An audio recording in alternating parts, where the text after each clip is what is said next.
রামিসা ধর্ষণ হত্যা মামলায় সোহেল স্বপ্নার মৃত্যুদণ্ড। দেশের ইতিহাসে দ্রুততম সময়ে বিচারের রেকর্ড, সন্তুষ্ট ভুক্তভোগী পরিবার। উভয় আসামিকে মৃত্যুদণ্ডে দণ্ডিত করেছেন। আলহামদুলিল্লাহ, আমি এই রায় সন্তুষ্ট। বাংলাদেশের প্রত্যেকটা রামিসার বিচার দ্রুত হোক, আর কোন রামিসার এই ধরনের ঘটনা না ঘটুক। ধর্ষণ মামলা দ্রুত নিষ্পত্তিতে রোববার থেকে হাইকোর্টে বসবে বিশেষ বেঞ্চ। 3 মাসের মধ্যে রায় কার্যকরের আশা আইনমন্ত্রীর। এই প্রক্রিয়াটা সম্পন্ন হলে যত দ্রুত সম্ভব আপিলটা নিষ্পত্তি করার উদ্যোগ গ্রহণ করব। 3 মাসের মধ্যে করা সম্ভব বলে আমি মনে করি। নির্ভর করে, কিন্তু প্রত্যেকটা মামলায় তো আমরা এরকম ফাস্টটাকে দিতে পারবো না। এই কারণে আমরা একটা ওয়ে আউট বের করার চেষ্টা করছি। বিচারিক ইতিহাসে এবং পুলিশের গ্রেপ্তার এবং তদন্তের কার্যক্রমের ইতিহাসে এটা একটা মাইল ফলক। দেখছিলেন প্রধান শিরোনাম। রাতের সময় সঙ্গে আছি আমি গোলাম রাব্বি। এবার অন্যান্য শীর্ষ সংবাদ। নতুন সরকারের প্রথম বাজেট অধিবেশন শুরু। তোফায়েল মোশাররফ সহ 16 মন্ত্রী এমপির মৃত্যুতে শোক প্রস্তাব। প্রতিশ্রুতি না রাখায় মন্ত্রীকে সতর্ক করলেন স্পিকার। ফ্যাসিবাদী শাসনে শুধু রাজনৈতিক অধিকার নয়, শিক্ষা ব্যবস্থাও ধ্বংস। এবার ঘুরে দাঁড়ানোর প্রত্যয় প্রধানমন্ত্রীর। অগ্রাধিকার পাবে বাস্তব কর্মমুখী শিক্ষা। পঞ্চগড়ে 3 দিন ধরে শূন্য রেখায় আটকা 10 নারী শিশু। ফের পুশিনের চেষ্টা বিএসএফ এর, রুখে দিল বিজিবি। সীমান্তে কড়া নজরদারি, কূটনৈতিক সমাধানের আশা স্বরাষ্ট্রমন্ত্রী। হামে আরও 7 শিশুর প্রাণহানি। মৃত্যুহার অর্ধেকে নামলেও কমছে না সংক্রমণ। টিকার দ্বিতীয় ডোজ নেওয়ার পরামর্শ। এবার ডেঙ্গু মোকাবেলায় চ্যালেঞ্জ দেখছেন মন্ত্রী। এবং দীর্ঘ খরা কাটিয়ে 6ষ্ঠ বিশ্বকাপ জয়ে মরিয়া ব্রাজিল। সুপারস্টার নেইমারকে ঘিরে স্বপ্ন দেখছে সাম্বা বাহিনী। সান্তোস থেকে সাও পাওলো সড়ক জুড়ে সমর্থকদের উন্মাদনা।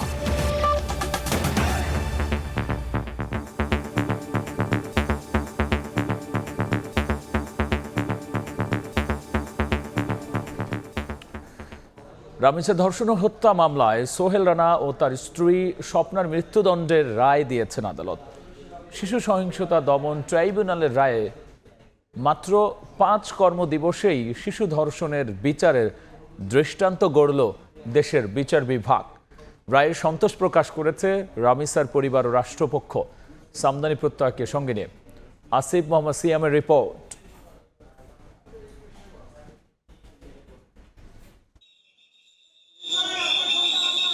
শিশু রামিসার সঙ্গে ঘটে যাওয়া নৃশংসতা দাগ কেটেছে পুরো সমাজের হৃদয়ে। অপরাধীদের উপযুক্ত শাস্তি না দিলে ব্যর্থ হবে আদালত নিজেই।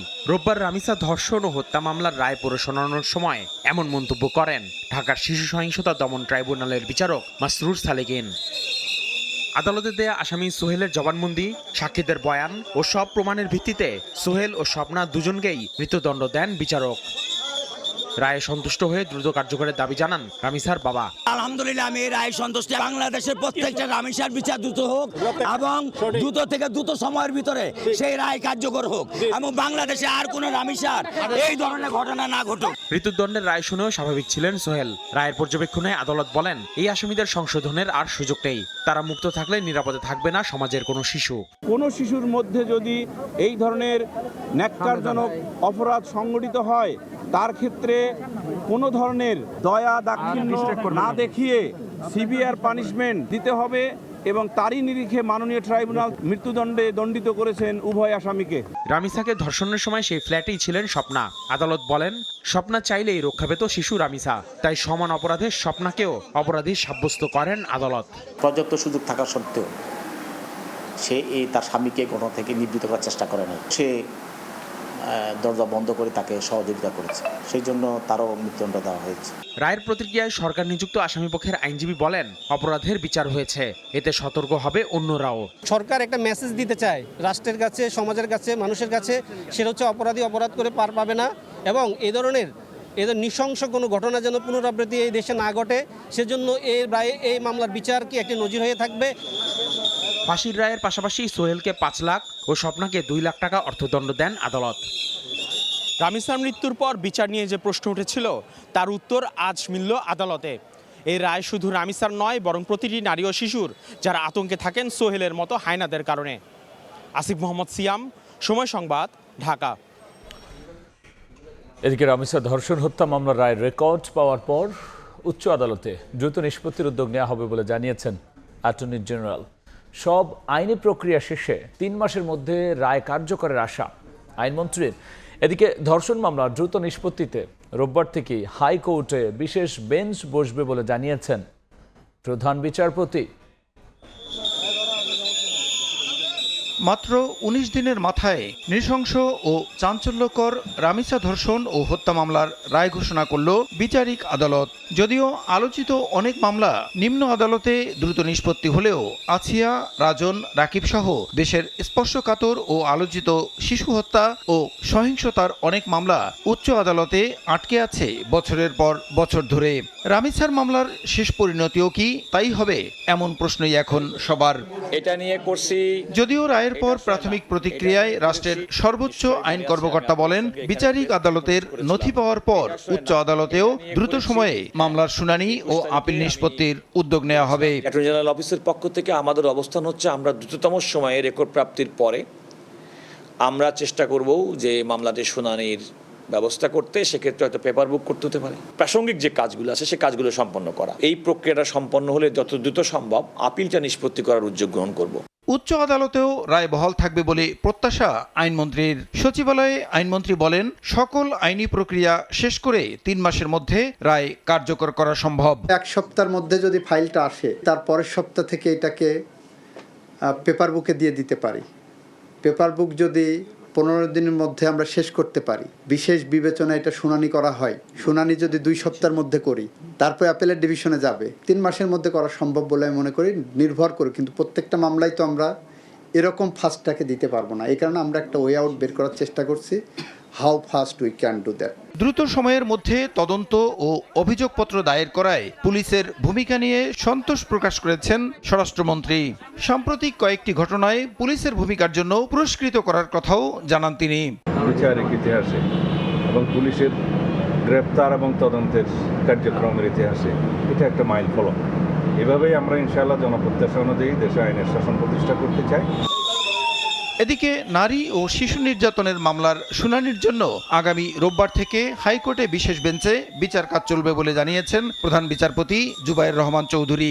আপিল বিভাগে এক মামলার শুনানি চলাকালে একথা বলেন প্রধান বিচারপতি। প্রসূন আশিস, সময় সংবাদ, ঢাকা। শুধু রামিসা হত্যা নয়, এ ধরনের প্রতিটি ঘটনার বিচার নিশ্চিত করবে সরকার। সংসদে একথা জানিয়েছেন আইনমন্ত্রী। দ্রুততম সময়ে রায় ঘোষণার মাধ্যমে বিচারের প্রতি কন্যাহারা বাবার আস্থা ফিরিয়ে দেওয়া হয়েছে বলেও মন্তব্য করেন তিনি। রামিসা হত্যাকাণ্ড আমাদের জীবনে ঠাই পাহাড়ের মতো ভারী হয়ে আছে। এই ফাঁসির আসামিদেরকে আমরা ফাঁসি কার্যকরের মধ্য দিয়ে তাদের মৃত্যু ঘটাতে পারি, তাহলে সেটা আমাদের জাতির কাছে পাখির পালকের মতো হালকা হিসেবে আসবে বলে আমরা বিশ্বাস রাখি। আমাদেরকে যখন সাংবাদিকরা প্রশ্ন করেছিলেন রামিসার বাবা বিচার চান না, এ বিষয়ে আমাদের বক্তব্য কি, আমরা বলেছিলাম এর একমাত্র জবাব হবে তাকে সেই আস্থার জায়গা ফিরিয়ে দেওয়া। আজকে রামিসার বাবা বলেছেন এই বিচারে উনি সন্তুষ্ট, আমরা তার আস্থার জায়গা ফিরিয়ে দিতে পেরেছি। এ নিয়ে বিস্তারিত আলোচনার জন্য স্টুডিওতে যুক্ত হয়েছেন সহকর্মী আসিফ মোহাম্মদ সিয়াম। যাচ্ছি তার কাছে। সিয়াম, আপনি তো সরাসরি আদালতে উপস্থিত ছিলেন এবং আমরাও রিপোর্টে রাষ্ট্রপক্ষের প্রতিক্রিয়া, সরকারের বক্তব্য সবই শুনলাম। সেক্ষেত্রে সামগ্রিকভাবে যদি আপনি বলেন। রাব্বি, শুরু থেকেই এই ঘটনাটি যখন ঘটে এটি পুরো দেশের যে হৃদয়ে নাড়া দেয়, সেই প্রতিফলনটা আমরা এজলাসে যখন এই মামলার বিচার চলছিল তখনও দেখতে পাচ্ছিলাম। আপনি হয়তো জানবেন যে যখন সাক্ষ্য গ্রহণ চলে তখনও যে পুলিশ সদস্যরা ছিলেন, অন্যান্য কর্মকর্তা যারা ছিলেন, তারাও সাক্ষ্য দেওয়ার সময় খুব আবেগপ্রবণ হয়ে যান। এবং আজ যখন আদালতে এই মামলার রায় পড়ে শোনানো হচ্ছিল তখনও বিচারক নিজেও বলছিলেন যে এই মামলার ঘটনা শুধুমাত্র যে রামিসার পরিবারকে ব্যথিত করেছে তা না, এটা পুরো সমাজকে ব্যথিত করেছে। এবং যদি আজ এই মামলার যথাযথ রায় না হয় তাহলে আদালত ব্যর্থ হবে, এই ধরনের একটি মন্তব্য আজ আদালত করেন। এবং এর আগে আত্মপক্ষ সমর্থনে আসামিরা যখন ক্ষমা চান, নিজেকে নির্দোষ দাবি করেন, সেই প্রেক্ষিতেও আজ আদালত বলেছেন যে তাদের এই অপরাধ এতটাই নৃশংস যে তাদেরকে এখানে ক্ষমা করার কোনো সুযোগ নেই। কারণ তারা যদি ক্ষমা পেয়ে কিংবা লঘুদণ্ড পেয়ে যদি সমাজে আবার যান, তাহলে তাদের কাছে কোনো শিশু নিরাপদ থাকবে না। তো এই ধরনের কিছু পর্যবেক্ষণ আজ আদালত তিনি দিয়েছিলেন এবং পরবর্তীতে তাদের দুজনকেই মৃত্যুদণ্ড দেয়া হয়। আমরা যদি একটু দেখি যে 5 দিনের শিশু রামিসা ধর্ষণ হত্যার রায়, আসিফ, আপনি যেমনটা দেখতে পাচ্ছেন যে মাত্র 5 কর্মদিবসের মধ্যে এই ধর্ষণ এবং হত্যার রায়টি সম্ভব হয়েছে, যেটা আমাদের বাংলাদেশের এখন পর্যন্ত সবচেয়ে কম সময়ের মধ্যে এই রায়টি সম্ভব হয়েছে। এবং একটি প্রশ্ন উঠেছে যে স্বপ্নাকেও কেন মৃত্যুদণ্ড দেওয়া হলো। সেই ক্ষেত্রে বিচারক বলেছিলেন যে স্বপ্না যদি চাইতো তাহলে এই অপরাধটি তিনি শুরুতেই প্রতিরোধ করতে পারতেন। তিনি যদি তখন, যেহেতু একমাত্র তিনিই ফ্ল্যাটে ছিলেন, তিনি চাইলে এই ধর্ষণটি রুখে দিতে পারতেন, কিংবা ধর্ষণের পরে যদি তিনি জানতে পারেন তাহলে সবাইকে ডেকে তিনি অন্তত হত্যাটা রুখে দিতে পারতেন। অর্থাৎ ঘটনা নৃশংস পর্যায়ে যাওয়ার আগে স্বপ্না সেটা রুখে দেওয়ার জন্য একমাত্র ব্যক্তি ছিলেন, কিন্তু তিনি সেটা করেননি। তিনি বরং সোহেলকে সাহায্য করেছিলেন। এবং একটু আগে আমি যেটা বললাম যে আদালত বলেছেন যে এই অপরাধীদের, তারা যতটা নৃশংস অপরাধ করেছে তাদেরকে যদি ততটাই উপযুক্ত শাস্তি দেওয়া না হয় তাহলে আদালত এখানে সেক্ষেত্রে সিয়াম আপনি বলছিলেন আবার সোহেল কিন্তু আদালতেই যখন রায় এই শুনানি চলছিল তখন একজনের নাম উল্লেখ করেছিলেন, সেই ব্যাপারটি কি আজকে উঠে এসেছিল? সেই ব্যাপারে আদালত যেটা বলেছেন যে সোহেল যার কাছে, যে ম্যাজিস্ট্রেটের কাছে এই প্রথমে 164 ধারা জবানবন্দি দিয়েছিলেন, সেই ম্যাজিস্ট্রেট জানিয়েছিলেন যে সোহেলকে জবানবন্দি দেওয়ার আগে তিনি 3 ঘন্টা সময় দিয়েছিলেন যেন সে সমগ্র তথ্য ঠিকঠাকভাবে স্মরণ করে যেন সে বলতে পারে। সেখানে কিন্তু কোনো তৃতীয় ব্যক্তি কিংবা কোনো ডলার নামক কোনো ব্যক্তির নাম কিন্তু সে বলেনি, কিন্তু পরবর্তীতে দেখা গেছে সে হুট করেই ডলার নামক একজন ব্যক্তির নাম বলছে, যেটা ধারণা করা হচ্ছে যে এটা শুধুমাত্র বিলম্বিত করার জন্য সেই ধরনের নাম নিয়েছে। সেক্ষেত্রে সিয়াম পরবর্তীতে কি ঘটতে পারে, বা আপিলে বা এতে আর বিলম্ব, বা রাষ্ট্রপক্ষ কি বলছে আসলে? আজ যখন দ্রুততম সময়ে বিচারিক আদালতে এর রায় হয়েছে তখন সবারই একটা প্রশ্ন ছিল আসিয়ার ঘটনাটিকে কেন্দ্র করে, যে আসিয়ার ক্ষেত্রেও বিচারিক আদালতে দ্রুত রায় হয়েছিল, কিন্তু এখন পর্যন্ত সেটা উচ্চ আদালতে বহাল আছে। উচ্চ আদালতে এখনও সেটা রায় কার্যকর হয়নি। তো আমরা জানি যে নিম্ন আদালতে যদি কোনো মৃত্যুদণ্ডের সাজা দেওয়া হয় সেটা কার্যকর করার জন্য উচ্চ আদালতের অনুমোদনের প্রয়োজন পড়ে। তো সেই ক্ষেত্রে যেটা আমাদেরকে অ্যাটর্নি জেনারেল জানিয়েছেন যে রোববার থেকে হাইকোর্টে একটি বিশেষ বেঞ্চ বসবে, যে বিশেষ বেঞ্চে শুধুমাত্র এই ধর্ষণ এবং হত্যা মামলার জন্য যেই ডেথ রেফারেন্স ও আপিলগুলো দণ্ডায়মান আছে শুধুমাত্র সেগুলোরই শুনানি সেখানে হবে। এবং সেই প্রেক্ষিতে অ্যাটর্নি জেনারেল ধারণা করেছেন যে উচ্চ আদালতে দ্রুতগতিতে এই মামলার নিষ্পত্তি হবে এবং আইনমন্ত্রীও বলেছেন 3 মাসের মধ্যেই আইনানুগ ব্যবস্থা সম্পূর্ণ করে এই মামলার বিচার সম্পন্ন করা সম্ভব হবে, এরকম একটা প্রত্যাশা আইনমন্ত্রী বলেছেন। তো রাব্বি যখন এই রায় হয়েছে সেই প্রেক্ষিতে রামিসার বাবা, তার পরিবার বলেছেন যে তারা এই রায়ে সন্তুষ্ট এবং তারা দ্রুত কার্যকরের দাবি জানিয়েছেন। এই প্রেক্ষিতে একটা প্রতিবেদন আমরা দেখে আসব। রামিসাকে ধর্ষণ ও হত্যা মামলার রায় ঘিরে রোববার সকাল থেকেই রাজধানীর পল্লবীতে জড়ো হন এলাকাবাসী। রায় ঘোষণার পর সন্তোষ প্রকাশ করেন অনেকে। এ সময় দ্রুত রায় কার্যকরের দাবি ছিল সবার কণ্ঠে। 5 কর্মদিবসের ভিতরে বাংলাদেশে আমরা একটা ফাঁসির রায় শুনছি, এটা আমাদের জন্য একটা যুগান্তকারী পদক্ষেপ। ফাঁসির রায় যে দেওয়া হয়েছে এর ভিতরে যেন কোনোভাবে সে যেন আপিল না করা পারে, এই একটা আইন যেন তৈরি করা হোক ব্যবস্থা। জনগণ যেভাবে আশা নিয়েছিল তার আশা পূর্ণ হয়েছে। এখন শুধু মৃত্যুদণ্ড হয়ে গেলে আমরা প্রধানমন্ত্রীকে মন থেকে এখনো ধন্যবাদ জানাই। রায় হওয়ার পর মৃত্যুদণ্ড হওয়ার পর আমরা সবাই খুশি মনে আরো ধন্যবাদ জানাবো। বিচারক, পুলিশ প্রশাসন ও সাংবাদিকদের ধন্যবাদ জানিয়ে রামিসার বাবা আশা প্রকাশ করেন উচ্চ আদালতেও রায় বহাল থাকবে। বাংলাদেশের সমস্ত মিডিয়া, বাংলাদেশের জনগণ সর্বাত্মকভাবে আমার মেয়েকে যাতে ন্যায্য বিচার পায়, সুষ্ঠু বিচার পায়, দ্রুত সেই বিচারের রায় কার্যকর হয়, তার জন্য তারা মুখিয়েছিলেন। তো রাব্বুল আলামিন এবং মহান বিচারপতি উনি আমার কাঙ্ক্ষিত রায় দিয়েছেন। রামিসার বাসা থেকে কয়েকটি ভবন পরেই তার শিক্ষা প্রতিষ্ঠান পপুলার মডেল হাই স্কুল। ঈদের ছুটির পর রোববার খুলেছে স্কুলটি। 2 আসামির ফাঁসির সাজা অনিবার্য ছিল মন্তব্য করে রায় দ্রুত কার্যকরের দাবি জানান শিক্ষকরা। এই রায় নিয়ে কোনো তালবাহানা করা যাবে না। এই রায় যত দ্রুত সম্ভব বাংলাদেশের মাটিতে কার্যকর করতে হবে। যে রায়টা দেওয়া হয়েছে সেটা যদি বাস্তবায়ন করা হয় তাহলে আমরা অত্যন্ত খুশি হব এবং যত দ্রুত সম্ভব সেটা করা উচিত আমাদের, এটা মনে হয়। রায়টা বড় কথা না, কার্যকর এটা বড় কথা। এলাকাবাসী বলছেন রায় দ্রুত কার্যকরের মাধ্যমে এমন দৃষ্টান্ত তৈরি হোক যাতে ভবিষ্যতে আর কেউ কোনো শিশুর সঙ্গে এরকম নৃশংস আচরণ করতে না পারে। বুলবুল রেজা, সময় সংবাদ, ঢাকা। সিএম, সেক্ষেত্রে এই যে প্রতিক্রিয়া আমরা দেখলাম, একসাথে যদি বলেন কে কি বললেন? রামিসার পরিবার এই রায় শোনার পরে তারা সবাই সন্তুষ্ট প্রকাশ করেছেন, তবে এই ক্ষেত্রে আমরা দেখেছি যে তাদের প্রত্যেকেরই প্রত্যাশা যেন উচ্চ আদালতে দ্রুত এই রায়ে অনুমোদন দেওয়া হয় এবং ফাঁসির সাজা দিয়ে যে রামিসার শিক্ষকরাও অনিবার্য ছিল বলে একটি মন্তব্য করেছেন এবং এলাকাবাসী পল্লবীবাসী যে তারাও বলছেন যে দ্রুত যেন এই রায় কার্যকর করা হয়, তার মাধ্যমে একটি দৃষ্টান্ত স্থাপনের দাবিও তারা জানিয়েছেন। সিএম, আপনাকে অসংখ্য ধন্যবাদ আলোচনায় যুক্ত হওয়ার জন্য। আপনাকেও ধন্যবাদ।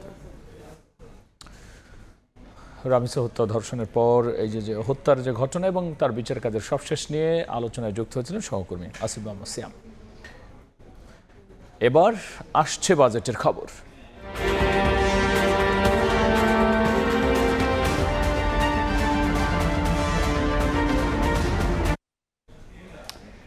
তোফায়েল মোশাররফ সহ প্রয়াত 16 মন্ত্রী, এমপি, বিশিষ্টজন স্মরণে শোক প্রস্তাবের মধ্য দিয়ে শুরু হলো নতুন সরকারের প্রথম বাজেট অধিবেশন।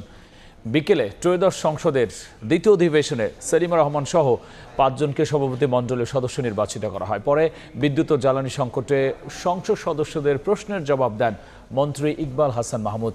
এ সময় সংসদে দেওয়া প্রতিশ্রুতি রক্ষা করতে মন্ত্রীর দৃষ্টি আকর্ষণ করেছেন স্পিকার। কার্যসূচি অনুযায়ী আজকের অধিবেশনের কার্যক্রম শুরু করছি। ত্রয়োদশ জাতীয় সংসদ নির্বাচনে জয়ী বিএনপি সরকারের প্রথম বাজেট অধিবেশন শুরু হয় রোববার বিকেল 3টায়। শুরুতে এই অধিবেশনের জন্য সেলিমা রহমান সহ 5 জনকে সভাপতি মণ্ডলীর মনোনয়ন দেন স্পিকার হাফিজ উদ্দিন আহমদ। শোক প্রস্তাবসমূহ সর্বসম্মতিক্রমে গ্রহণ করার জন্য সংসদের প্রতি অনুরোধ জানাচ্ছি। এরপর রীতি অনুযায়ী মুক্তিযুদ্ধের সংগঠক তোফায়েল আহমেদ সহ প্রয়াত 16 জন সাবেক সংসদ সদস্য ও মন্ত্রীর স্মরণে শোক প্রস্তাব উত্থাপন এবং 1 মিনিট নীরবতা পালন করা হয়। আল্লাহুম্মা আমিন। পুরো অধিবেশন জুড়ে বিদ্যুৎ ও জ্বালানি পরিস্থিতি নিয়ে সংসদ সদস্যদের প্রশ্নের মুখে পড়েন বিদ্যুৎ ও জ্বালানি মন্ত্রী।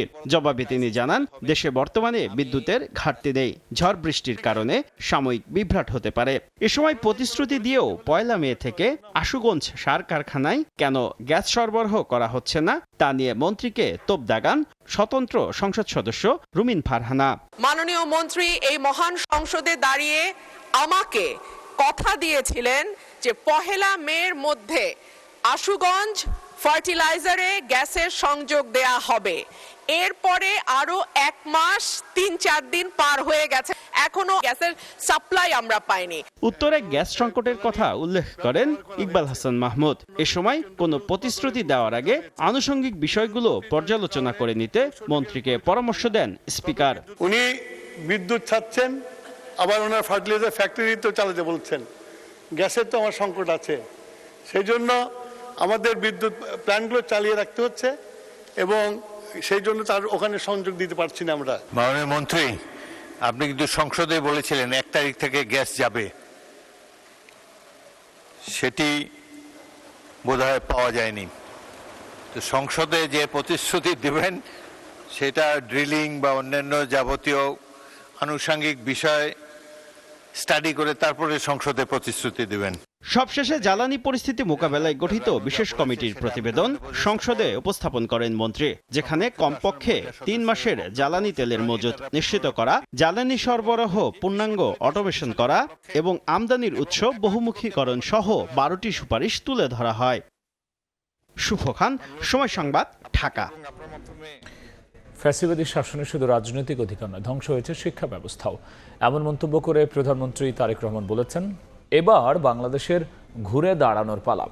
বাংলাদেশ চীন মৈত্রী সম্মেলন কেন্দ্রে জাতীয় বিশ্ববিদ্যালয় প্রশিক্ষণ কার্যক্রমের উদ্বোধনী অনুষ্ঠানে তিনি বলেছেন, প্রাথমিক থেকে উচ্চ স্তরে অগ্রাধিকার পাবে বাস্তব আর কর্মমুখী শিক্ষা। মানব সম্পদের দক্ষতা বৃদ্ধির মাধ্যমে অর্থনৈতিক অগ্রগতির জন্য কর্মমুখী শিক্ষা ব্যবস্থা চালু করা বিএনপি সরকারের নির্বাচনী প্রতিশ্রুতি। যুব সমাজকে পেশা জীবনে দক্ষ করে তুলতে বিদ্যমান শিক্ষা ব্যবস্থার সর্বোচ্চ পর্যায়ে এই পরিকল্পনার বাস্তবায়ন শুরু করল জাতীয় বিশ্ববিদ্যালয়, যার লক্ষ্য 2 বছরের মধ্যে মুখস্থ বিদ্যার পরিবর্তে পেশাগত দক্ষতা অর্জনে কারিকুলামে পরিবর্তন। রোববার বাংলাদেশ চীন মৈত্রী সম্মেলন কেন্দ্রে জাতীয় বিশ্ববিদ্যালয়ের কারিকুলামে দক্ষতা ভিত্তিক ও কর্মমুখী শিক্ষা অন্তর্ভুক্তিকরণ কর্মসূচির শিক্ষক প্রশিক্ষণের উদ্বোধনী অনুষ্ঠানে যোগ দেন প্রধানমন্ত্রী তারেক রহমান। সরকার প্রধান বলেন, ফ্যাসিবাদী শাসন মানুষের রাজনৈতিক অধিকার কেড়ে নেওয়ার পাশাপাশি ধ্বংস করেছে দেশের শিক্ষা ব্যবস্থাকেও। দীর্ঘ 1.5 দশকের বেশি সময়ে ফ্যাসিবাদী শাসন শোষণ শুধুমাত্র দেশের জনগণের গণতান্ত্রিক রাজনৈতিক অধিকারই কেড়ে নেয়নি, বরং অন্যান্য প্রতিষ্ঠানগুলোর মতন শিক্ষা ব্যবস্থাকেও প্রায় ধ্বংসপ্রাপ্ত করে দিয়েছিল। গণতান্ত্রিক বাংলাদেশে এবার অবশ্যই আমাদের ঘুরে দাঁড়ানোর পালা। প্রযুক্তি বিপ্লব মোকাবেলায় সার্টিফিকেট নির্ভর শিক্ষা ব্যবস্থার পরিবর্তে বাস্তব ও কর্মমুখী শিক্ষার বিকল্প নেই বলে মন্তব্য করেন প্রধানমন্ত্রী। প্রযুক্তিগত বিপ্লব মোকাবেলায় সার্টিফিকেট নির্ভর শিক্ষা ব্যবস্থার পরিবর্তে বর্তমানে দক্ষতা ভিত্তিক, প্রযুক্তি নির্ভর এবং বাস্তব ও কর্মমুখী শিক্ষা ব্যবস্থার গড়ে তোলার মনে হয় কোনো বিকল্প নেই। এমন বাস্তবতায় বর্তমান সরকার অগ্রাধিকার ভিত্তিতে প্রাথমিক পর্যায় থেকে শুরু করে সর্বোচ্চ স্তর পর্যন্ত শিক্ষা কারিকুলামকে বাস্তব ভিত্তিক, বহুমুখী, কর্মমুখী এবং প্রযুক্তি নির্ভর করার কাজ ইতিমধ্যে শুরু করেছে। শিক্ষা শুধু ব্যক্তির পরিবর্তনই নয়, প্রযুক্তি নির্ভর শিক্ষা রাষ্ট্রের অর্থনৈতিক প্রবৃদ্ধির প্রধান নিয়ামক বলেও মন্তব্য করেন সরকার প্রধান। প্রযুক্তি নির্ভর শিক্ষা রাষ্ট্রের অর্থনৈতিক প্রবৃদ্ধি, উদ্ভাবন এবং বিশ্বমানের প্রতিযোগিতামূলক সক্ষমতা তৈরিরও প্রধান নিয়ামক। দেশের তারুণ্য এবং ছাত্র যুব শক্তিকে যদি প্রযুক্তিতে, জ্ঞানে, বিজ্ঞানে দক্ষ মানব সম্পদে রূপান্তর করা যায়, তাহলে আমি ব্যক্তিগতভাবে দৃঢ়ভাবে বিশ্বাস করি সেদিন হয়তো বেশি দূরে নয় যেদিন স্বনির্ভর, সমৃদ্ধ, স্বনির্ভর বাংলাদেশ হয়ে উঠতে পারে বিশ্বের কাছে একটি রোল মডেল। পরে আনুষ্ঠানিকভাবে জাতীয় বিশ্ববিদ্যালয়ের নতুন কারিকুলাম ভিত্তিক শিক্ষক প্রশিক্ষণের উদ্বোধন করেন প্রধানমন্ত্রী তারেক রহমান। মুরসালিন হক জুনায়েদ, সময় সংবাদ, ঢাকা। ৭১-এর স্বাধীনতা বিরোধী ও ফ্যাসিবাদী শক্তি এক হয়ে সরকারকে উৎখাতের ষড়যন্ত্র করছে বলে মন্তব্য করেছেন মুক্তিযুদ্ধ বিষয়ক মন্ত্রী আহমেদ আজম খান।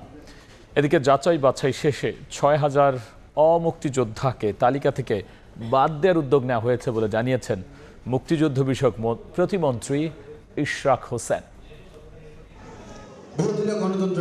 রোববার রাজধানীর ডিপ্লোমা ইঞ্জিনিয়ার্স ইনস্টিটিউটে শহীদ রাষ্ট্রপতি জিয়াউর রহমানের ৪৫তম শাহাদাত বার্ষিকী উপলক্ষে এক আলোচনা সভার আয়োজন করা হয়। এতে যোগ দেন মুক্তিযুদ্ধ বিষয়ক মন্ত্রী আহমেদ আজম খান।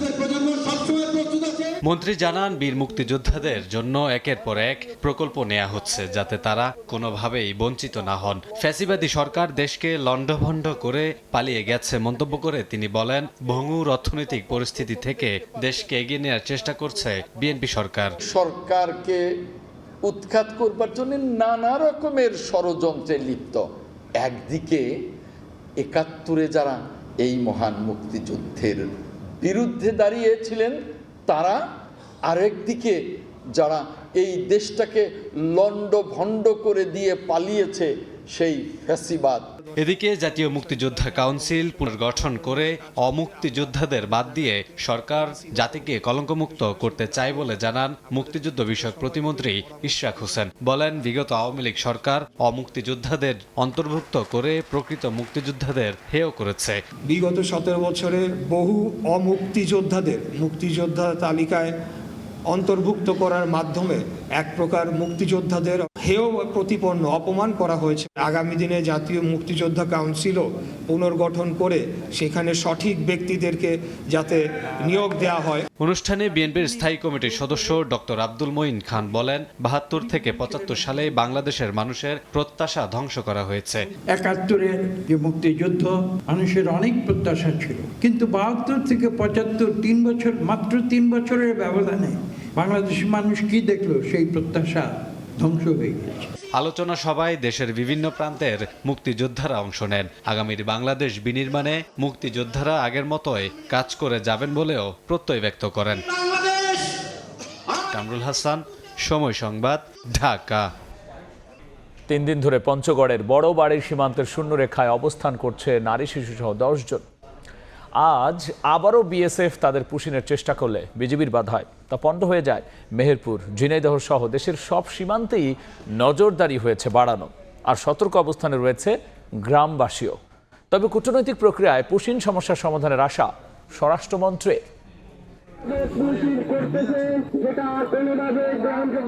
সীমান্তে থামছে না ভারতের পুশ ইন চেষ্টা। কঠোর অবস্থানে বাংলাদেশ বর্ডার গার্ড বিজিবি।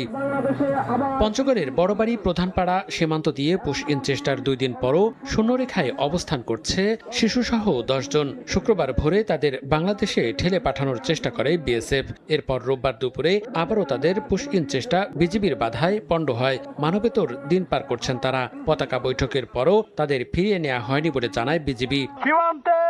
অবৈধ কোনোভাবে পুশিনের চেষ্টা করবেন না। মেহেরপুরের তেঁতুলবাড়িয়া সীমান্তে সতর্ক অবস্থানে বিজিবি। সীমান্তরক্ষী ও গ্রামবাসীর তৎপরতায় ভারত থেকে ঠেলে পাঠানো 6 জন কোনোভাবেই অতিক্রম করতে পারেনি সীমান্ত। আমরা ভারতই আটকে দিছি, আমরা বাংলাদেশ আসতে দিইনি এবং আসতে দেবও না। বিজিবিতে সহায়তা করি, আর কালকে যে প্রবেশ দিছিল তারা রাত্রে ব্যাক নিয়েছে। সাতক্ষীরা সীমান্তে রাত দিন টহল জোরদার রেখেছে বিজিবি 33 ও 17 ব্যাটালিয়ন। গ্রামবাসীকে সচেতন করতে করা হচ্ছে মাইকিং। ভারতের কেউ যদি আমাদের ক্ষতি করার চেষ্টা করে তাহলে আমরা বিজিবিকে নিয়ে আমরা সেটা প্রতিহত করার চেষ্টা করব। আমরা এলাকা দিয়ে কখনো পুশিং হতে দেব না। ঝিনাইদহের মহেশপুর সীমান্তে পুশ ইন ঠেকাতে কঠোর অবস্থানে বিজিবি সহায়তা করছে স্থানীয়রাও। সুনামগঞ্জের বিভিন্ন সীমান্তে নির্ঘুম রাত কাটাচ্ছেন বিজিবি সদস্যরা। সীমান্তবর্তী নদীতে নজরদারিও চালিয়ে যাচ্ছেন তারা। সীমান্ত পরিস্থিতি নিয়ে সচিবালয়ে সাংবাদিকদের প্রশ্নের জবাবে স্বরাষ্ট্রমন্ত্রী বলেন, পুশ ইন ঠেকাতে সতর্ক অবস্থানে রয়েছে বিজিবি। 2 দেশের মধ্যে কূটনৈতিক পর্যায়ে আলোচনার প্রয়োজন আছে বলেও জানান মন্ত্রী। আমাদের বর্ডার গার্ড তারা সতর্ক আছে। আমরা সমস্ত পুশিনের, অবৈধ পুশিনের চেষ্টাকে আমরা বাধা দেব ইনশাআল্লাহ। এ পর্যন্ত তাই হয়েছে। তবে এই বিষয়গুলো ডিপ্লোম্যাটিক চ্যানেলে আলোচনার মাধ্যমে সমাধান করা প্রাথমিকভাবে আমাদের প্রয়োজন। মনিরুজ্জামান প্রান্ত, সময় সংবাদ। রাজধানীর মতিঝিলের শাপলা চত্বর এলাকায় জনতা ব্যাংকের সামনে দিনে দুপুরে ব্যবসায়ীকে গুলি করে $17,000 ছিনতাই করেছে দুর্বৃত্তরা। বেলা 3টার দিকে এই ঘটনা ঘটে। ছিনতাইকারীদের গুলিতে লোকমান নামে মানি এক্সচেঞ্জ ব্যবসায়ী আহত হন। তাকে রাজধানী মুগদা মেডিকেল কলেজ হাসপাতালে ভর্তি করা হয়েছে। প্রত্যক্ষদর্শীরা জানিয়েছেন, ওই ব্যবসায়ীর কাছ থেকে টাকা ভর্তি ব্যাগ ছিনিয়ে নেওয়ার চেষ্টা করে 2 জন। ধস্তাধস্তির এক পর্যায়ে ওই ব্যক্তিকে গুলি করে ডলার ভর্তি ব্যাগ ছিনিয়ে নিয়ে মোটর সাইকেলে পালিয়ে যায় 2 ছিনতাইকারী। এই ঘটনায় জড়িতদের ধরতে অভিযানে নেমেছে আইন শৃঙ্খলা বাহিনী।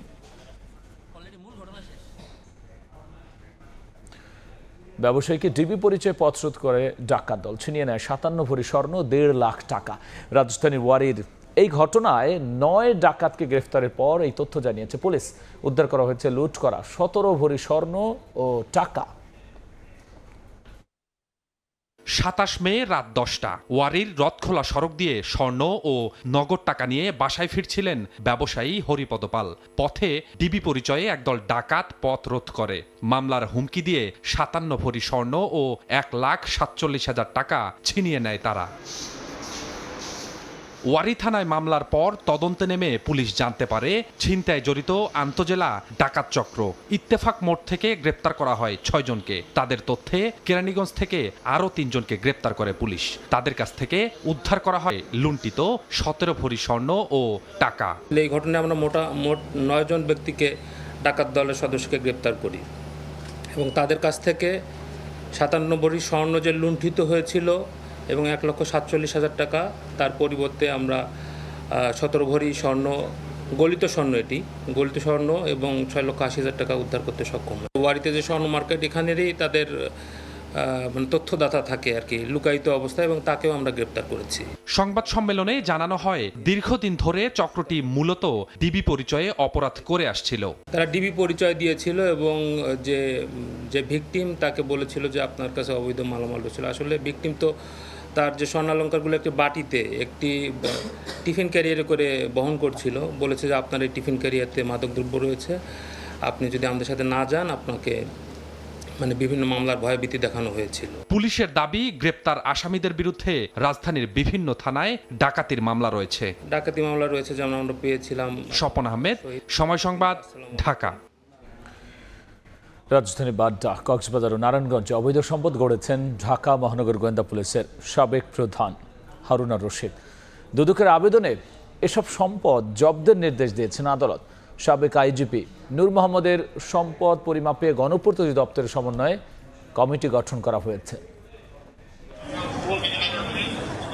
বনানী ও উত্তরার মতো অভিজাত ক্লাবের সদস্য ছিলেন ঢাকা মহানগর গোয়েন্দা পুলিশের সাবেক প্রধান হারুনা রশিদ। ব্যয়বহুল এসব ক্লাবে 10 থেকে 15 লাখ টাকা দিয়ে তিনি সদস্যপদ নিয়েছিলেন বলে তথ্য পেয়েছে দুদক। হারুনা রশিদের বিরুদ্ধে 17.5 কোটি টাকার অবৈধ সম্পদ অর্জনের তদন্ত করতে গিয়ে কক্সবাজার ও বাড্ডা এলাকায় আরও সম্পদের খোঁজ পেয়েছে সংস্থাটি। এছাড়া মিলেছে নারায়ণগঞ্জ ক্লাবের সদস্যপদ সহ বিভিন্ন স্থাবর অস্থাবর সম্পদ। দুদকের আবেদনের পরিপ্রেক্ষিতে এসব সম্পদ জব্দের নির্দেশ দিয়েছেন আদালত। অনেকগুলো ক্লাবের সদস্য ছিলেন তদন্তকালে সেগুলো তদন্ত কর্মকর্তা পেয়েছেন। মূলত তার প্রেক্ষিতেই এগুলো টোক এবং ফিজের আবেদন করেছিলেন বিজ্ঞ আদালতে। এদিকে ন্যাশনাল লাইফ ইন্স্যুরেন্সের সাবেক চেয়ারম্যান মোর্শেদ আলমের বিরুদ্ধে 470 কোটি টাকা আত্মসাতের অভিযোগে সাক্ষ্য হিসাবে NAH স্পিনিং মিলের এমডি আবুল হোসেনকে আগামী 14 জুন তলব করেছে সংস্থাটি। ন্যাশনাল লাইফ ইন্স্যুরেন্সের একটি জমি বিক্রয়ের বিষয়ে 470 কোটি টাকা আত্মসাতের অভিযোগে এই অনুসন্ধান।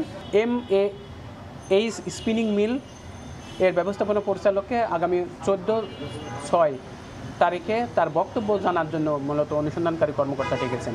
এছাড়া দুদকের মামলার আসামি সাবেক আইজিপি নূর মোহাম্মদের সম্পদ পরিমাপে গণপূর্ত অধিদপ্তরের সমন্বয়ে কমিটি গঠন করা হয়েছে। তাসলিম তৌহিদ, সময় সংবাদ, ঢাকা। অরক্ষিত ক্রসিংয়ে পার হচ্ছিল ট্রাক। চট্টগ্রাম মিরসরাইয়ে ট্রেনের ধাক্কায় গেল দুমড়ে মুচড়ে।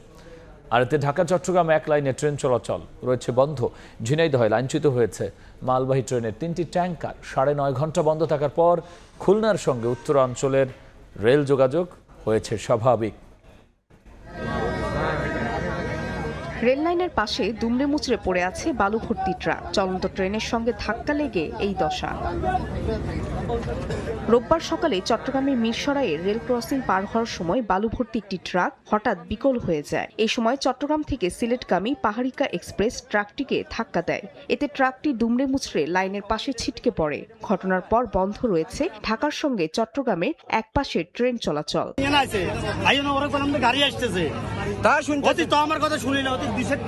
বৈধ কোনো গেটম্যান বা বৈধ কোনো ঘেটও না। তো এখানে আমাদের সতর্কীকরণ বোর্ড আছে, যেটা না দেখি এই ট্রাক ড্রাইভার গাড়ি চালাইছে। এর আগে ভোরে খুলনা থেকে পার্বতীপুরগামী মালবাহী ট্রেন লাইনচ্যুত হয় ঝিনাইদহের কোটচাঁদপুরের সাফদারপুর রেল স্টেশন এলাকায়। এতে 9.5 ঘন্টা বন্ধ থাকে খুলনার সঙ্গে রাজশাহী সহ উত্তরবঙ্গের ট্রেন চলাচল।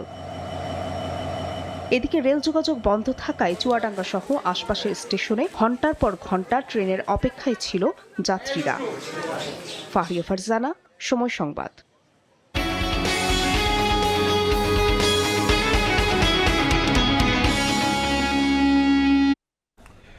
ব্যাংকিং খাতের সংস্কার ও জবাবদিহি নিশ্চিতে কমিশন গঠন করা হবে বলে জানিয়েছেন তথ্য ও সম্প্রচার মন্ত্রী। ERF আয়োজিত সেমিনারে তথ্য সংগ্রহে কেন্দ্রীয় ব্যাংকে গণমাধ্যম কর্মীদের যাতায়াত নিশ্চিতের কথা বলেছেন ডেপুটি গভর্নর। 2009 সালে দেশের খেলাপি ঋণ ছিল মাত্র 22,000 কোটি টাকা। 2026 সালের মার্চে এসে দাঁড়ায় রেকর্ড 5,88,704 কোটি টাকা। 17 বছরের লুটপাট আর সুশাসনের অভাবে 5 ইসলামী ব্যাংক সহ অন্তত 14টি ব্যাংক ও 20টি আর্থিক প্রতিষ্ঠান এখন ফেরত দিতে পারছে না আমানতের টাকা। রবিবার রাজধানীতে ব্যাংক খাতে সুশাসন ও গণমাধ্যমের ভূমিকা শীর্ষক সেমিনারে উঠে আসে আর্থিক খাতের এমন উদ্বেগজনক চিত্র। সেমিনারে বক্তারা বলেন, আমানতকারীদের আস্থা ফেরাতে জবাবদিহি ও স্বচ্ছতা নিশ্চিতে সুশাসনের বিকল্প নেই। সরকারের অর্থনীতিকে ইনফ্লুয়েন্স করার ক্ষমতা একেবারে সীমিত হয়ে এসছে, কারণ ফিসক্যাল ডিসিপ্লিন একেবারে নড়বড় হয়ে গেছে। ট্যাক্স নাই, লোনের জায়গা সীমিত। গ্রাহক অনাস্থা যাতে তৈরি না হয়, অযাচিতভাবে বা ভুল ইনফরমেশনের উপর ভিত্তি করে সেই জায়গাটা তো আমাদেরকে নজর রাখতে হবে। এ সময় অতীতে ব্যাংক খাতের অনিয়ম, লুটপাট আর দুর্নীতি নিয়ে দুঃখ প্রকাশ করেন বাংলাদেশ ব্যাংকের ডেপুটি গভর্নর। সুশাসন যদি না থাকে, যে পারপাসের জন্য ঋণ নিবে সেই পারপাসে ইউজ না করে আগেই ফান্ড ডাইভার্ট করে সেটাকে অন্যভাবে পাচার হয়ে যায়। সেমিনারে তথ্যমন্ত্রী বলেন, অতীতে ভুল পরিসংখ্যান দিয়ে অর্থনীতির তথ্য বিকৃত করা হয়েছে। ব্যাংকিং খাতের সংস্কার ও জবাবদিহি নিশ্চিতে কমিশন গঠনের কথাও জানান তথ্যমন্ত্রী। গণমাধ্যম সংস্কারের কথা বলতে পারি, আমি যদি দুর্নীতি দমনের ক্ষেত্রে কমিশনের কথা বলতে পারি, আমি যদি প্রশাসন সংস্কারের কথা বলতে পারি, তাহলে ব্যাংকিং খাতের মধ্যে এরকম মোস্ট একেবারে কি বলে flow, source of the blood flow, আমি সেটাকে কেন সংস্কার করবো না? করতেই তো হবে আমাকে।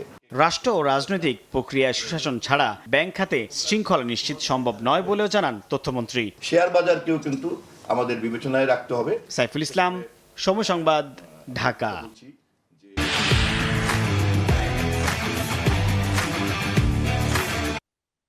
হাম উপসর্গে প্রাণ গেল আরও 7 শিশুর। নতুন করে আক্রান্ত 1287 জন। সবশেষ 14 দিনে মৃত্যু অর্ধেকে নামলেও কমছে না সংক্রমণ। বয়স অনুযায়ী টিকার দ্বিতীয় ডোজ নেয়ার পরামর্শ চিকিৎসকের। দেশে কমতে শুরু করেছে হামে আক্রান্ত হয়ে মৃত্যুর সংখ্যা। স্বাস্থ্য অধিদপ্তরের সবশেষ 14 দিনের তথ্য বিশ্লেষণে দেখা যায়, মে মাসের শেষ সপ্তাহের তুলনায় জুনের প্রথম সপ্তাহে মৃত্যু কমেছে অর্ধেক। তবে এখনও উল্লেখযোগ্য হারে কমেনি আক্রান্তের সংখ্যা, বরং হাম ও উপসর্গে রোগীর সংখ্যা মে মাসের শেষ সপ্তাহের চেয়ে কিছুটা বেড়েছে। হাম পরিস্থিতি মোকাবেলায় দেশব্যাপী চলছে টিকাদান। স্বাস্থ্য অধিদপ্তরের দাবি, 100% বেশি শিশু টিকার আওতায় এসেছে। তাহলে এখন প্রশ্ন, টিকা দেওয়ার 2 মাস হতে চললেও কেন কমছে না সংক্রমণ? টিকা কি পেয়েছে সব শিশু? হামের টিকাটা কি দিয়েছেন কিনা? না, দেওয়া হয়নি। আমরা জানি যে 9 মাস থেকে বাচ্চাদের হামের টিকা দেয়, ওর এখন বয়স 7.5 মাস, এই জন্য দেওয়া হয়নি। এবার যে 6 মাস থেকে দেওয়া হয়েছে টিকা, এটা জানতেন না? না, জানতাম না। আমি জানতাম না, আমি বাসায় ছিলাম না। আমাদের ওইখানে যেদিন দিয়েছে সেদিন বাসায় ছিলাম না। টিকা নেওয়ার পরও সরকার এরকমভাবে পরিচালনা করলো যে টিকা নিতে বাধ্য করলো, উৎসাহিত করলো, তারপরেও তো হাম। চিকিৎসক বলছেন, টিকার প্রথম ডোজ 70% কম কার্যকর। তাই টিকা নেয়ার পর কেউ কেউ আক্রান্ত হতে পারে। সুরক্ষা নিশ্চিতে বয়স অনুযায়ী দ্বিতীয় ডোজ নেয়ার পরামর্শ চিকিৎসকের। ফার্স্ট অ্যান্টিবডি আসলে 100% প্রোটেক্টিভ না। একটা টিকা দিলে 60-70% প্রোটেকশন হয়, আর 2টা সেকেন্ড ডোজ দিলে মোটামুটি 95% 100% প্রোটেকশন। যদি দেখা যায় তার বয়স 7 মাস, 9 মাসে তার টিকা আসতেছে, তাহলে আমরা তাদেরকে আর বলবো না। যদি দেখা যাচ্ছে যে যাদের বয়স 6 মাস, তাদের 9 মাসে একটা বয়স, তাদেরকে বলবো না। কিন্তু যদি দেখা যায় যে 9 মাস আর 15 মাসে একটা গ্যাপ, 9 মাসের টিকা পেয়েছে, আবার যদি দেখা যায় 10 মাস, 1 মাস হয়ে গেছে, তাহলে আমরা দিতে বলবো। 5 বছরের বড় শিশুদেরও বেসরকারিভাবে হামের টিকা নেয়ার পরামর্শ শিশু রোগ বিশেষজ্ঞের। তারা দিবে, অবশ্যই দিবে। তাদেরকে টিকা দেওয়ার জন্য আমরা অবশ্যই বলবো। মিজেলস আক্রান্ত হওয়ার পরে আমরা যেটা জানি সেটা হলো তার ন্যাচারাল ইমিউনিটি হয়ে গেল, তার মিজেলসের টিকা আর দরকার নেই। টিকা যদি সেকেন্ড টাইম হয়, থার্ড টাইম হয়, এটা কিন্তু ক্ষতি না, আরও ভালো, আরও নিজের ইমিউনিটি আরও বুস্ট আপ হবে। হাম থেকে সুস্থ হয়ে বাড়ি ফেরার পর অন্য জটিলতায় আক্রান্ত হওয়ার কারণেও সংক্রমণের সংখ্যা বাড়ছে বলে জানান চিকিৎসকরা। মনির হোসেন, সময় সংবাদ, ঢাকা। এবার ডেঙ্গু মোকাবেলা সহজ হবে না, সবাইকে সচেতন হওয়ার আহ্বান জানিয়েছেন স্বাস্থ্যমন্ত্রী। আরও বলেছেন, প্লাজমা লিকেজ ঠেকাতে সর্বোচ্চ চেষ্টা করতে হবে চিকিৎসকদের। বাড়তে শুরু করেছে ডেঙ্গু আক্রান্তের সংখ্যা। প্রতিরোধে নড়েচড়ে বসেছে রাজধানীর 2 সিটি কর্পোরেশন। সচেতনতার সঙ্গে সম্প্রতি বেশ কিছু পরিকল্পনার কথাও জানান তারা। রোববার সকালে বাংলাদেশ মেডিকেলে ডেঙ্গু বিষয়ক এক কর্মশালায় প্রধান অতিথি ছিলেন স্বাস্থ্যমন্ত্রী সরদার মোহাম্মদ সাখোয়াত হোসেন। সংক্রমণ ও চিকিৎসা পদ্ধতি শুনে তাগিদ দেন প্লাজমার লিকেজ ঠেকাতে চিকিৎসকদের সর্বোচ্চ চেষ্টার। প্রতিরোধ তো করার জন্য চিন্তা করতেছি, but cure is a very important job. প্লাজমার লিকেজ ঠেকানোর মোমেন্টাম বোঝার জন্য ডাক্তারদের একটা তীক্ষ্ণ দৃষ্টি তার পেশেন্টের প্রতি থাকতে হবে। তারপর ডাক্তারই বা আমাদের কতজন, পেশেন্ট যদি বেশি হয়ে যায়, আমি বুঝি না how it would be manageable. City কর্পোরেশনকেও গুরুত্বপূর্ণ ভূমিকা রাখতে হবে উল্লেখ করে মন্ত্রী বলেন, জলে স্থলে ছাদে সমান নজর রাখতে হবে সবাইকে। যদি সবাই চেষ্টা না করে, it would be very difficult to fight against dengue. দেশটাকে বাঁচাতে হলে কিন্তু সমন্বিত প্রচেষ্টার প্রয়োজন হবে এবার, যা মনে হচ্ছে আমার। জলে, স্থলে, ছাদে 3 জায়গায় কাজ করতে হবে। সবার সম্মিলিত প্রচেষ্টা ছাড়া ডেঙ্গু মোকাবেলা সম্ভব না বলেও মনে করেন স্বাস্থ্যমন্ত্রী। কাদার মধ্যে মানুষ পাড়া দিলে গর্ত, ওইটা তো পানি জমে। এম এ আজিম, সময় সংবাদ, ঢাকা। আদ্দিন কর্তৃপক্ষের আবেদনের পরিপ্রেক্ষিতে কারণ দর্শানো নোটিশের জবাব দিতে আরও 48 ঘন্টা সময় দিয়েছে স্বাস্থ্য অধিদপ্তর। 6 নবজাতকের মৃত্যুর ঘটনায় কেন হাসপাতালের লাইসেন্স বাতিল করা হবে না তা জানতে বৃহস্পতিবার 72 ঘন্টা সময় বেঁধে দিয়ে কারণ দর্শানোর নোটিশ দেয় অধিদপ্তর। পরে আরও 48 ঘন্টা সময় চেয়ে আবেদন করে আদ্দিন। এদিকে আদ্দিনে শিশু মৃত্যুর ঘটনায় প্রতিটি পরিবারকে 80 লাখ টাকা করে ক্ষতিপূরণ দেওয়ার সিদ্ধান্ত হয়েছে বলে জানিয়েছেন হাসপাতালের আইনি উপদেষ্টা শিশির মনির। দেখছেন রাতের সময়। এবার দেশের বাইরের খবর। হরমুজ প্রণালী ঘিরে আবারও পাল্টাপাল্টি হামলা চালিয়েছে যুক্তরাষ্ট্র ও ইরান। তেহরানের 2টি ড্রোন ধ্বংসের দাবি করেছে মার্কিন বাহিনী। এতে উপসাগরীয় অঞ্চলে নিরাপত্তা নিয়ে উদ্বেগ জানিয়েছে আঞ্চলিক দেশগুলো। এরই মধ্যে স্থায়ীভাবে যুদ্ধবন্ধে চলছে কূটনৈতিক তৎপরতাও। তেহরানে বৈঠক করেছেন পাকিস্তানের স্বরাষ্ট্রমন্ত্রী মোহসিন নকভি ও ইরানের স্বরাষ্ট্রমন্ত্রী ইস্কান্দার মোমিনি। পাকিস্তানের প্রধানমন্ত্রী শেহবাজ শরীফ ও সেনাপ্রধান আসিফ মুনিরের বার্তা ইরানের সর্বোচ্চ নেতা মুজতবা খামেনির কাছেও পৌঁছে দেওয়া হয়েছে।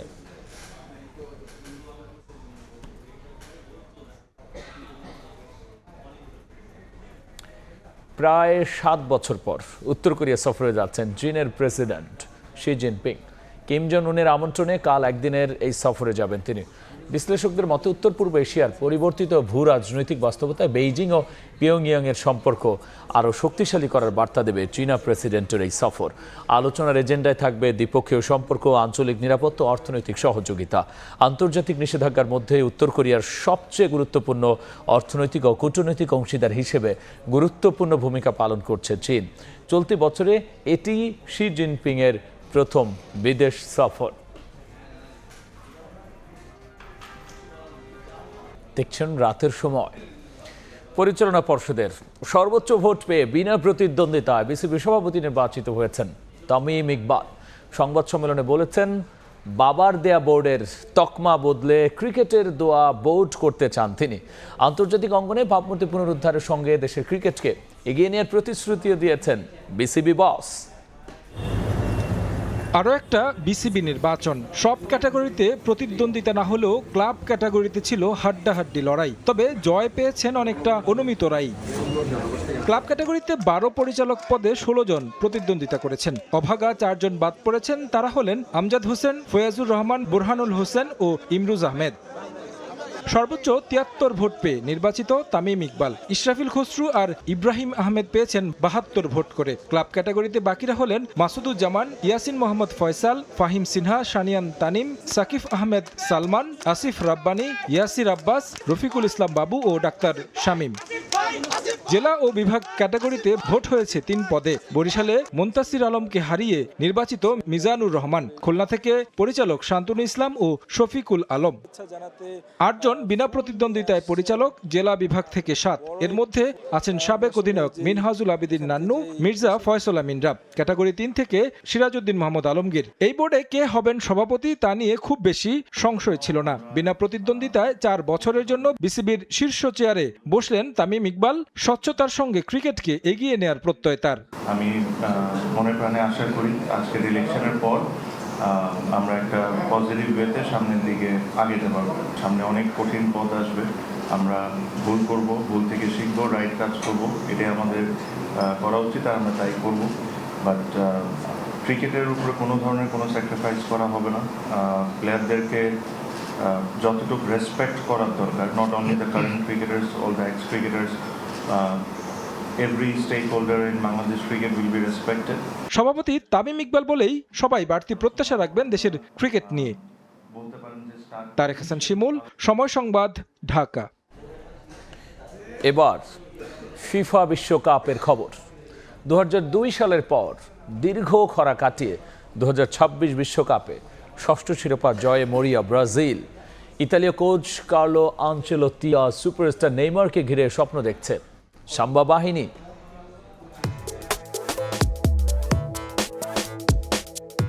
5টি তারকা জার্সিতে জ্বলজ্বল করলেও 2 দশকের বেশি সময় ধরে সোনার ট্রফিটা অধরাই রয়ে গেছে সেলেসাওদের। তবে এবার হেক্সা মিশনের তীব্র ক্ষুধা নিয়ে সম্পূর্ণ ভিন্ন এক ব্রাজিলকে দেখছে ফুটবল বিশ্ব। বৃহত্তম শহর সাও পাওলোর প্রতিটি ঐতিহাসিক ভবন এখন সাজানো হয়েছে নান্দনিক মোড়ালে, যেখানে ইলেকট্রনিক স্ক্রিনে ভেসে উঠেছে তারকাদের মুখ। দলে অভিজ্ঞদের পাশাপাশি এক ঝাঁক তরুণ প্রতিভার দারুণ মিশ্রণ হেক্সা জয়ের আত্মবিশ্বাসকে বহু গুণ বাড়িয়ে দিয়েছে। উত্তেজনার এই আবহে সান্তোস শহরে আজও জীবন্ত হয়ে আছেন ফুটবলের রাজা পেলে, যার স্মৃতি ছুঁয়ে দেখতে ভিড় করছেন দেশি বিদেশি পর্যটকরা। পেলের উত্তরাধিকার মৌলিক এবং চিরন্তন। বিশ্বজয়ের এই মঞ্চে তার জীবন ও লড়াই ব্রাজিলের জন্য সবসময় অনুসরণের এক আদর্শ উদাহরণ। পেলে জাদুঘরের ট্রফি আর জার্সির স্মারক চিহ্নগুলো শুধু ঐতিহ্যই ছড়াচ্ছে না, বরং পুরো দলকে মনে করিয়ে দিচ্ছে তাদের গৌরবময় অতীত। ফুটবলারদের পায়ের জাদুতে এবার হেক্সা ট্রফি ঘরে তুলে পেলের সেই অমর উত্তরাধিকারকে আরও একবার রাঙিয়ে তোলার অপেক্ষায় পুরো ব্রাজিল। তামান্না তাবাসসুম, শ্রেয়া, সময় সংবাদ। এই ছিল রাতের সময়। এরপর দেখবেন সম্পাদকীয়। সঙ্গেই থাকুন সময়।